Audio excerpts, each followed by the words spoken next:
Gold trusted gold buyers. మీరు తాకట్టు పెట్టిన బంగారాన్ని విడిపించి ఈ రోజు ఉన్న మార్కెట్ ధరకు కొనబడును.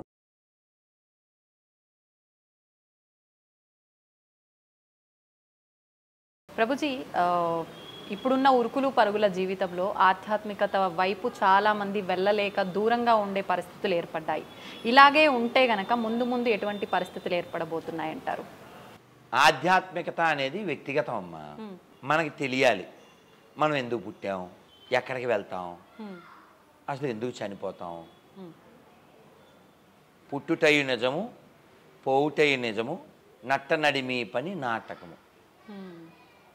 అంతేగా. దీన్నే కన్నడలో పురంధరదాస్ చెప్తాడు. ఏంటి?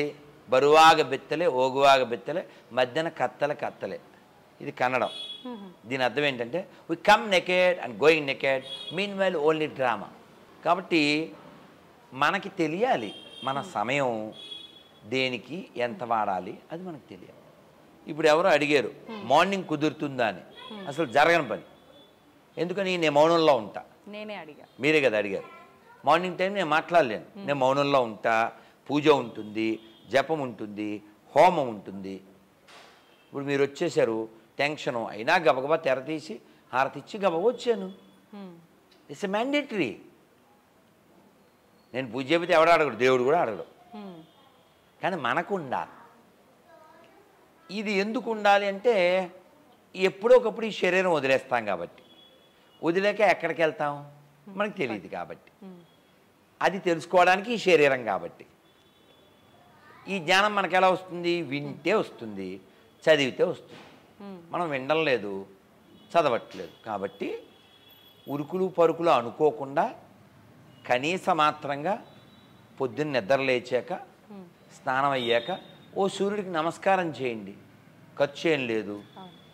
మీ ఇంట్లో పటానికి ఓ నమస్కారం చేయండి. హరే కృష్ణ హరే కృష్ణ కృష్ణ కృష్ణ హరే హరే, హరే రామ రామ రామ హరే మంత్రం జపం చేయండి. ఖర్చు ఏం లేదు. రాత్రి పడుకునే ముందు ఒక బుక్ చదివి పడుకుంటాం కదా మనం. ఏం బుక్? ఫేస్బుక్. అది కాకుండా ఏ భగవద్గీత బుక్కో చదివి పడుకోండి. మరి పొద్దున్న మేము ఇంతలావు పురాణం కొంత చదివి వాళ్ళతో చదివించి వాళ్ళకు శ్లోకం చెప్పి మళ్ళీ పురాణాలు కాకుండా భాగవతంలోంచి ఉపనిషత్తుల్లోంచి ఒక పేజీ చదివి మిగిలిన పుస్తకాలు 10, 15 కొంచెం కొంచెం పేరాలు చదివాము మేము. ఎందుకు? చదవాలి. చదివితే తెలుస్తుంది. భద్వయం భరత్రయం వచతుష్టయం మద్వయం అనాపలింగ కోస్కాని పురాణాది చ పృథక్ పృథక్. అంటే ఏమిటండి? అంటే మా పేరుతో మద్వయం భద్వయం భద్వయం బ అనే పేరుతో 2 పురాణాలు, భాగవత పురాణం ఉత్తబ, తర్వాత భరత్రయం, దాంతో 3 పురాణాలు, బ్రహ్మాండ పురాణం, బ్రహ్మపురాణం, బ్రహ్మవైవర్తన పురాణం. వచతుష్టయం వా అంటే విష్ణు పురాణం, వామన పురాణం, ఇలా 4లో 2 చెప్పాను. ఇంకా వస్తాయి, గుర్తొస్తాయి. అలాగే అనాపలింగ కోస్కాని పురాణాని చ పృథక్ పృథక్. కు కూర్మ పురాణం, లిం లింగ పురాణం, గా గరుడ పురాణం, కు కూర్మ పురాణం, స్కా స్కాంద పురాణం, ఆ అగ్ని పురాణం. ఇలా 18 పురాణాలు. ఇందులో కొంతైనా మనం తెలుసుకోవాలి. అవి ఉన్నట్టే తెలీదు. ఏదో అపరిచితుడు సినిమా తీశాడు కాబట్టి కొంతైనా గరుడ పురాణం ఉందని తెలుసు. వీటిలో ఎన్నో నియమాలు చెప్పారు, ఎలా ఉండాలో చెప్పారు, ఎలా ఉండకూడదో చెప్పారు. కాబట్టి మన వాళ్ళు చదవడం మానేశారు. వాళ్ళేమో అక్కర్లేదని చదువుతున్నారు రోజు. మాదొకటే నమ్మాలే, నమ్మకపోతే నరకానికి వెళ్ళిపోతాం అని. మొన్న అతను ఎవరో జాన్ బాబు అని తెనాల్లో ఉంటాడు పాస్టర్. అతను ఓపెన్గా చెప్తున్నాడు, గాంధీ తాత, మీ తాత, మా తాత ఎవరైనా సరే మా రోత బుల్బుల్ బుక్లో ఉన్నట్టు ఫాలో అవ్వాల్సిందే, మా ఎండిపోయిన సేవాన్ని నమ్ముకోవాల్సిందే, నమ్మకపోతే నరకమే. దేవుడు అంత ఎదవా? మీరు మ్యారీడ్ కదా, పిల్లలు? మీ పిల్లలు ఏమని పిలుస్తారమ్మా? ఇప్పుడు వాడికి ఎవరో అమ్మ కాదురా మోడర్న్ మమ్మీ అని పిలవమన్నారు అనుకోండి, పిలిచారు అనుకోండి, చంపేయంగా. మామ్ అనొచ్చు అంటుంటారు కదా పిల్లలు. ఇప్పుడు అలా చంపేయం కదా. గాడ్ అనేవాడు అమ్మకంటే గొప్పవాడు కదా. అమ్మవు నీవే అఖిల జగాలకు కదా. రామదాస్ గారు చెప్తారు, తల్లివి నీవెమా తండ్రివి నీవెమా ధాతవు నీవెమా భ్రాత రామ ప్రభో పాహి రామ ప్రభో పాహి రామ ప్రభో. భగవంతుడు అంటే తల్లి తండ్రి గురువు దైవం నా సకుడవు నా గురుడవు నీవే నిజమొక్క కృష్ణ అంటారు. అటువంటి దైవం ఒక్క పేరుతో కాక ఇంకో పేరుతో పిలిచి చంపెత్తరా?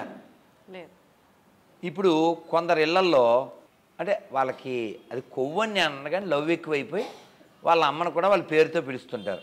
అవునా? భర్త భార్యని పేరు పెట్టి పిలవచ్చు, వీడు పేరు పెట్టి పిలుస్తుంటాడు కొడుకు. సరదాగా అనుకుందాం, చంపిస్తుందా ఏంటమ్మా? లేదు. కానీ ఎడారి మతాల్లో గాడ్ ఆడు మ్యాడ్, వాళ్ళేమో in the name of God doing fraud. అందుకే నేను అనేది రైట్ ద రాడ్. ఎందుకంటే గాడ్ అనేవాడు ఎన్ని అక్షరాలతో అయినా పిలవచ్చు. రామ అని 2 అక్షరాలు కావచ్చు, శివ అనే 2 అక్షరాలు కావచ్చు, గోవింద మాధవ అనే 3 అక్షరాలు కావచ్చు, నారాయణ దామోదర అనే 4 అక్షరాలు కావచ్చు, ఓం నమ శివాయ అనే 5 అక్షరాలు కావచ్చు, ఓం నమో నారాయణాయ అనేటువంటి 8 అక్షరాలు కావచ్చు, ఓం నమో భగవతే వాసుదేవాయ అనే 12 అక్షరాలు కావచ్చు, హరే కృష్ణ కృష్ణ కృష్ణ హరే హరే హరే రామ రామ రామ హరే హరే అనే 32 అక్షరాలు కావచ్చు. ఇన్ని అక్షరాలు కాదు, ఓం అని 1 అక్షరం కావచ్చు. యూ కెన్ అటైన్ శుద్ధి అండ్ సిద్ధి. కానీ ఈ పాషాణ మతాలు ఏం చెప్తాయంటే దరిద్రపు మతాలు, ఈ పిశాచి మతాలు, దేవుడు ఉన్నాడు కానీ వాడికి మేమే బొడిగోసి పేరు పెట్టాం, ఆ పేరుతోనే పిలవాలి. అంత లిమిటెడా గాడ్? అంత లిమిటెడా? మీ పేరు నాకు తెలియదమ్మా, మీ పేరు నాకు తెలీదు, మర్చిపోయాను, గుర్తులేదు. ఏమంటే మొన్న ఒక యాంకర్ వచ్చింది, ఒక ఆవిడ ఐ డ్రీమ్స్ నుంచి అనొచ్చుగా, అంటే చంపుతారేంటి? సో కాబట్టి ఒక సాధారణమైన మనమే అంత బ్రాడ్గా ఉంటే గాడ్ ఎంత బ్రాడ్గా ఉండాలమ్మా. కాబట్టి ఈ ఎడారి మతాలు ప్రపంచానికే ప్రమాదం, అన్ని మతాలు సమానం అనేవాడు దేశానికి ప్రమాదం. కాబట్టి ఈ ప్రమాదాల నుంచి దేశము ప్రపంచము రక్షింపబడునుగాక.